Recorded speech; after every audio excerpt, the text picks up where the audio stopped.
Hello students, welcome to Sanjay classes. दोस्तों, कल हमने पढ़ा था फर्स्ट लॉ ऑफ थर्मोडायनेमिक्स के बारे में। आज हम पढ़ेंगे कॉन्सिक्वेंसेस ऑफ फर्स्ट लॉ, ठीक है, और उसकी लिमिटेशंस क्या थी of first law of thermodynamics, ठीक है। तो कॉन्सिक्वेंसेस मतलब उसके रिजल्ट्स क्या निकल के आए, ठीक है, ये हम जानेंगे इस लेक्चर में, ठीक। तो क्या क्या कॉन्सिक्वेंसेस थे, आइए देखते हैं। तो पहला कॉन्सिक्वेंस, ये पहला रिजल्ट ये निकल के आया फर्स्ट लॉ का कि heat is a path function, ठीक है। इसका एक प्रूफ है छोटा सा, वो मैं प्रूफ तो नहीं बता रहा हूँ लेकिन आपको समझा दे रहा हूँ, उसको याद कर लीजिए कि heat is a path function. Heat क्या, वर्क भी एक पाथ फंक्शन है, ठीक है। Work is also a path function. Path function का मतलब क्या है कि जैसे ये हमारा मान लीजिए, ये हमारा पीवी डायग्राम है, ठीक है। मान लीजिए ये कोई प्रोसेस है ए टू बी, ठीक है। तो ऐसे भी हो सकता था, ऐसे भी हो सकता था। ये फर्स्ट पॉसिबिलिटी है, ये सेकंड पॉसिबिलिटी है, ये थर्ड पॉसिबिलिटी है ए से बी की तरफ जाने के लिए, ठीक है। ए बी प्रोसेस होने के लिए ये फर्स्ट पॉसिबिलिटी है, सेकंड है, थर्ड है, ठीक है। लेकिन आप देखेंगे कि तीनों में जो हीट निकल के आएगी वो अलग अलग निकल के आएगी, ठीक है। इंटरनल एनर्जी नहीं पे फ़र्क नहीं पड़ता है। इंटरनल एनर्जी क्या है, आप इस रास्ते से आइए, चाहे इस रास्ते से आइए, चाहे इस रास्ते से आइए, उतनी ही होगी। लेकिन हीट और वर्क, ठीक है, वर्क क्या होता है, वर्क जनरली वर्क का डेफिनेशन हम लोग लिखते हैं, वर्क होता है जो area under PV graph, area under PV graph, ठीक है। तो अगर ये वाला पाथ फॉलो करेंगे हम, ठीक है, तो ये वाली एरिया होगी हमारी पीवी ग्राफ की, तो ये इतना ही वर्क होगा। अगर ये वाली अगर पॉसिबिलिटी हम देखेंगे तो ये इतना वर्क हमारा और बढ़ जाएगा इसमें, ठीक है। तो वर्क चेंज हो गया, ठीक है। तो यानी ये पाथ पे डिपेंड करता है, पाथ फंक्शन है वर्क भी। और हम जानते हैं कि Q is equal to delta U plus W.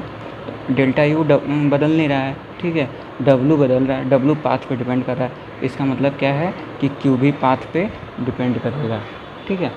तो ये हमारा पहला रिजल्ट हो गया। सेकंड रिजल्ट कि एनर्जी इज़ अ प्रॉपर्टी,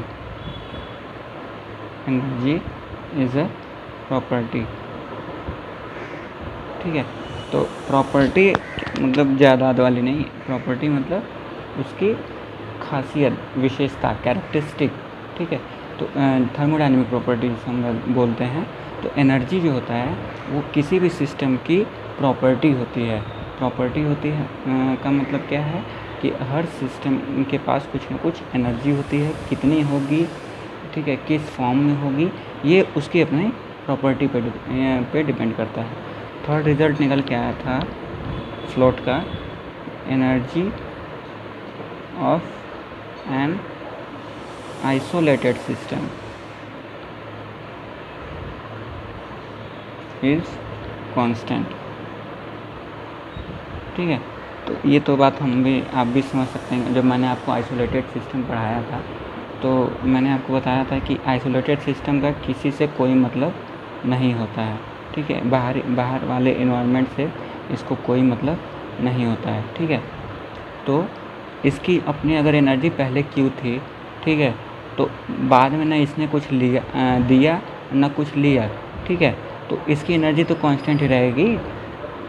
समझ में आ रही है, ठीक है। तो ये हमारा थर्ड कॉन्सिक्वेंस हो गया कि energy of an isolated system is constant. तो या तो हम जानते ही थे, पहले से जानते थे, ठीक है।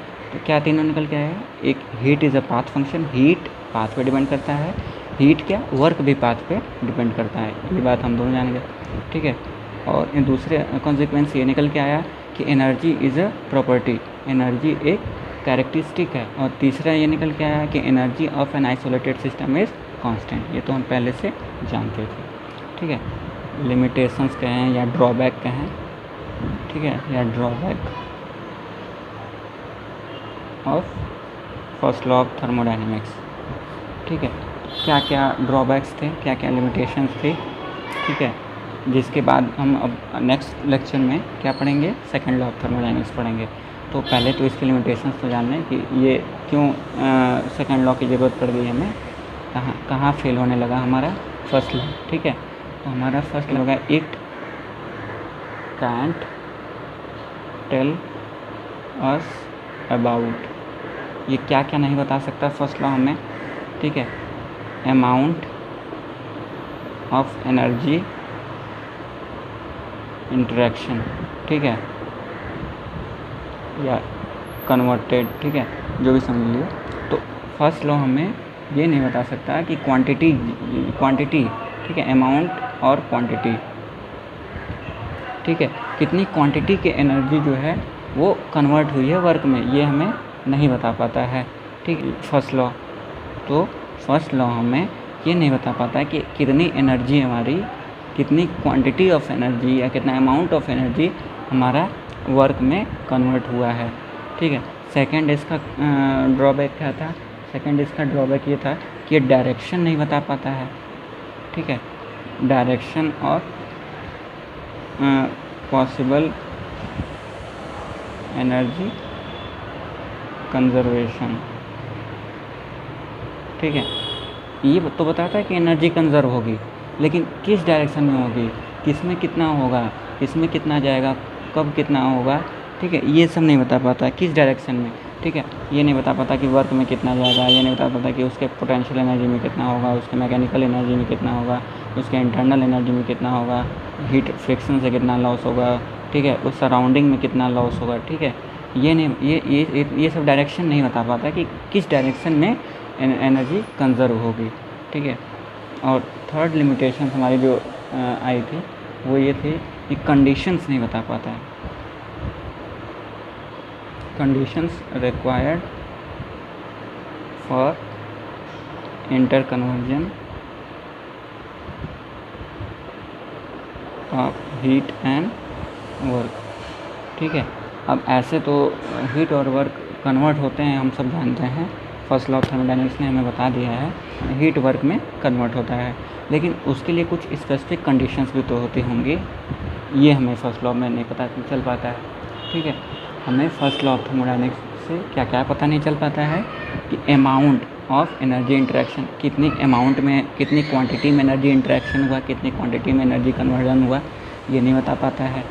किस डायरेक्शन में हुआ, ठीक है, फ्लो ऑफ डायरेक्शन क्या था, ठीक है, डायरेक्शनल फ्लो क्या था एनर्जी का, किस डायरेक्शन में कितना कन्वर्ट हुआ, ये भी नहीं बता पाता है। और किस कंडीशन में हुआ, क्या क्या कंडीशन, टेम्परेचर क्या था, प्रेशर क्या था, या और भी जो भी नई कंडीशंस होगी वो हमें आगे पता चलेंगी।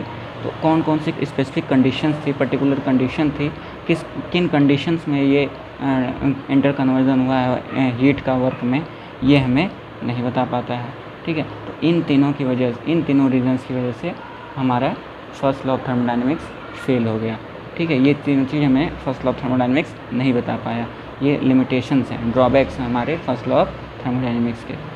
तो दोस्तों आई होप आपको समझ में आ गया होगा दोनों टॉपिक आज का, ठीक है। अगर कोई और कन्फ्यूज़न है, कोई डाउट है तो कमेंट बॉक्स में ज़रूर लिखिए। और वीडियो अगर पसंद आया, अच्छा लगा, यूज़फुल लगा, कुछ आपको नॉलेज मिली इससे, तो प्लीज़ लाइक करिए, अपने दोस्तों के साथ शेयर करिए और हमारे चैनल को सब्सक्राइब करिए। Thank you.